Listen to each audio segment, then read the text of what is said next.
10, 9, 8. Go for main engine start. 6, 5, 4, 3, 2, 1. And 0 and liftoff of Space Shuttle Atlantis, reaching the crest of its historic achievements in space. Houston, Atlantis is in roll. Roger, roll, Atlantis. Houston is now controlling.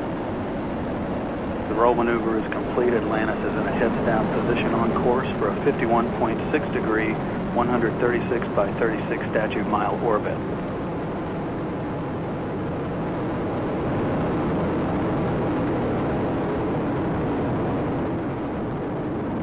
And the 3 main engines on Atlantis have now been throttled down to 72% of rated thrust as the orbiter prepares to pass through the area of maximum dynamic pressure on the vehicle in the lower atmosphere.